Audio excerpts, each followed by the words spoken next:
wait a minute here. Wait a minute. What's actually going on with this quarterback situation? They're not gonna. Oh, good morning to you. Good Thursday morning. I'm Dejan Kovacevic of DK Pittsburgh Sports. This is Daily Shot of Steelers. It comes your way bright and early every weekday if you're into hockey and or baseball. I also offer daily shots of Penguins and Pirates, where you found this. It is, as I just mentioned, Thursday morning. Sunday brings the preseason finale against the Lions at Acrisure Stadium. And as you and I are going back and forth this morning, there is no quarterback. There is no QB1, at least not officially. Mitch Trubisky himself confirmed that early yesterday. Yeah, for sure. I think I have just how I carry myself every day, what I've done on the practice field. Would like to do more last game, obviously, but hopefully get another opportunity this week to show why I should be. And it's your whole body of work. So everything I've done in my career up to this point, what I've done in minicamp, the practices at Latrobe in the preseason game. So it wasn't the best showing last week as a unit and for myself. So all you can do is control today and get better from there. And that's what I'm trying to do and have a great week. So that was before practice. Practice then happens, and guess who ends up taking arguably more first-team reps than he ever had before? Not Mitch Trubisky, Kenny Pickett.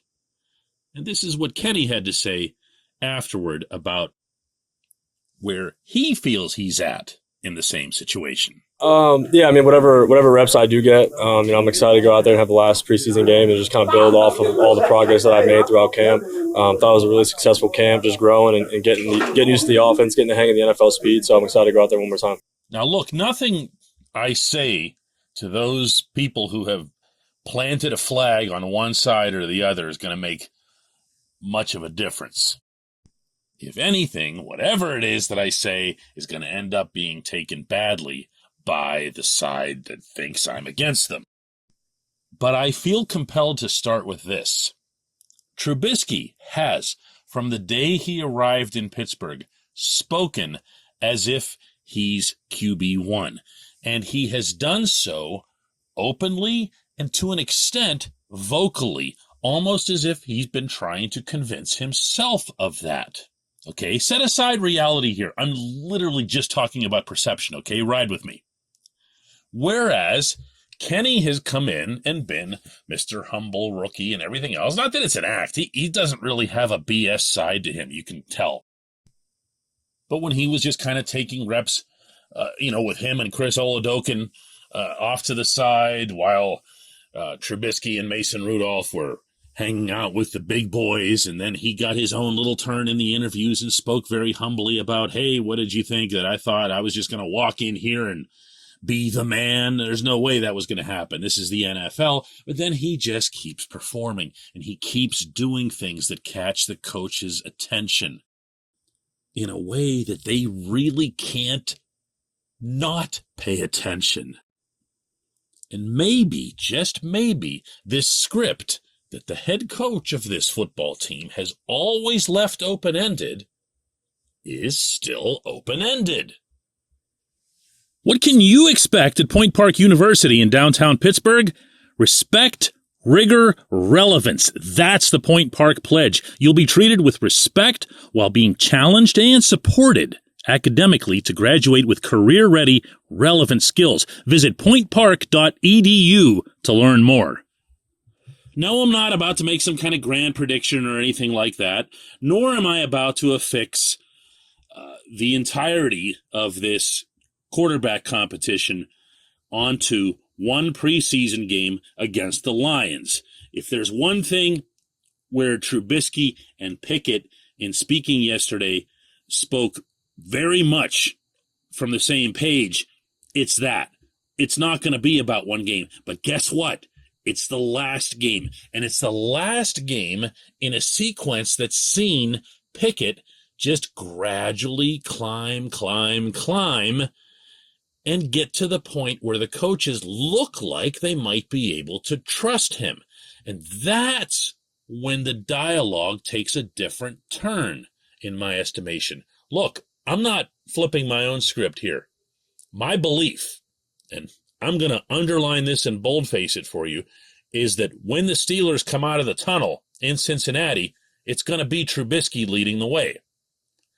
But my further belief also hasn't changed, that it might not be his job for very long. The Steelers run through a gauntlet there at the beginning of the year. Look at that schedule. And, the offensive line and all that other stuff. And if things were to go wrong or really wrong in the early going, as I've also reiterated many times, Pickett is your ultimate bailout plan. The day he comes running onto the field, ideally for a game here in Pittsburgh, it's going to be as if the clouds parted, the rays came through, and angels were singing. Now, let me ask you this.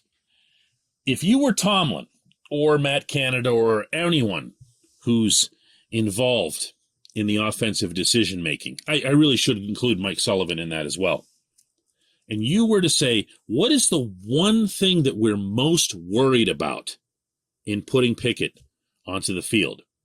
Would you say playbook or would you say ball security? Because I got to tell you, I think it'd be the latter. I'd be more worried about Pickett trying to do too much as a youngster and maybe forcing plays that aren't there, or plays that were there for him at the college level but now all of a sudden wouldn't be in the NFL. But then you can also make a pretty good case for the former, because if you're going out there and facing NFL teams in the preseason, you're seeing nothing but vanilla defenses. You're not seeing anything schemed to your shortcomings.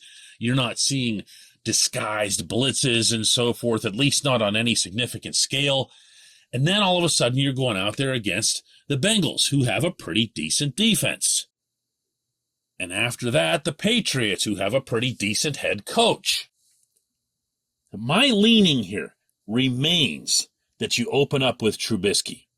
You see what you've got, not just at quarterback, but at the rest of the positions on offense. You see how it goes. You let him navigate the hardest part of the process. If it goes well, it goes well. We can have another discussion down the line. To me, that's not protecting Pickett as much as it is buying him more time, more reps in practice, more film to study of the way the Steelers' offense works, more film to study of the Steelers' own shortcomings as they get exposed on the offense. Kind of like this past weekend in Jacksonville. And from there, you put the player in the best possible position to succeed. But guess what? My vote doesn't count. Tomlin's apparently has yet to be cast. When we come back, Jay, 1, 2.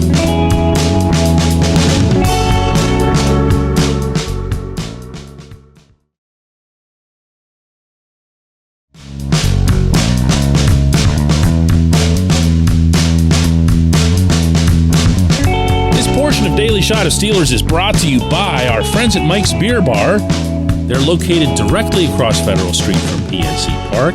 They are the one, the only, the premier destination in Pittsburgh for craft beer. More than 500 craft beers available, more than 350 of those local, and more than 80 of those on tap.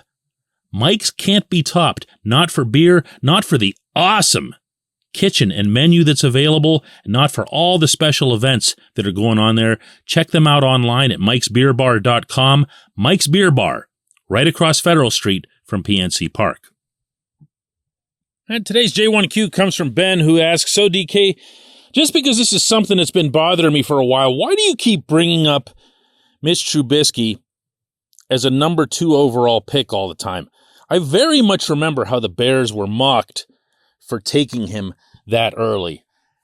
Ben, you're right. And the key word in your sentence there was Bears. The Bears are going to get mocked for anything that they do because they're the Bears. And that's probably doubly the case when it comes to the quarterback position. But here's the thing. It happened. Not only did the Bears take Trubisky at number 2 overall, but people forget they traded up to do so. They were at 3. They needed to get to 2 to be assured that they'd get him. They felt that anyway. Now, hindsight is awesome when it comes to evaluating drafts. And you can look at the rest of that class and say, okay, so the Bears took Trubisky ahead of Patrick Mahomes and Deshaun Watson, and they look like absolute fools for doing so. And they are absolute fools for doing so. However, let's not rewrite history here and turn Trubisky into some kind of a joke pick. If you go back, and I have done this, and look at different public, very public analyses that were done of the quarterback class at the time, before the draft was conducted, you'll find people not really ripping the Bears, but more looking at the fact that Trubisky was an incomplete product because he didn't actually play all that much quarterback when he was in college. Most of them saw him as a guy who was not really going to blow up on you, meaning in the negative sense, but who had a chance to blow up on you in the positive sense. I'm going to read you one such report from Lance Zierlein of NFL Network. Reading this now directly. Trubisky is a high-end quarterback prospect who possesses NFL size, a big arm, and the ability to throw with accuracy from the pocket or on the move. Despite having played in a spread-based offense, he's a full-field reader who does a very good job of getting an early read on the safeties before crafting his course of action. Trubisky will have to become much more pocket-aware and do a better job of recognizing and attacking blitzes to back NFL defensive coordinators off. He hasn't put all the pieces together yet, but the puzzle is all right in front of him. Trubisky projects as a good starting quarterback with a high floor and the potential to be great. NFL comparison, Matthew Stafford. That's not me. That's not the Bears. That's an independent guy. And he was far from alone. There were quotes from NFL executives, general managers, and scouts, as there always are before any NFL draft, that all kind of sounded like this. I have a feeling that what you're referring to is that instant reaction that people have when a pick is made, because they're holding next to them their own favorite prospectus or whatever in their own list, and they go, oh, look at this, the Bears reached, or so-and-so reached for this guy or that guy. It doesn't mean that. What it means more often than not is that the 32 NFL teams and their various scouting departments have infinitely more information than we do on these players. It's not just about the film. It isn't. So, in a roundabout way here, to answer your question, the reason that I refer to Mitch Trubisky repeatedly as a number 2 overall pick and having had that pedigree is because both things are true. Both things are undeniably, indispensably true. They're part of his journey into the NFL and through the NFL. It's who he is, for better or worse. I appreciate the question. I appreciate everyone listening to Daily Shot of Steelers. We'll do another one of these tomorrow.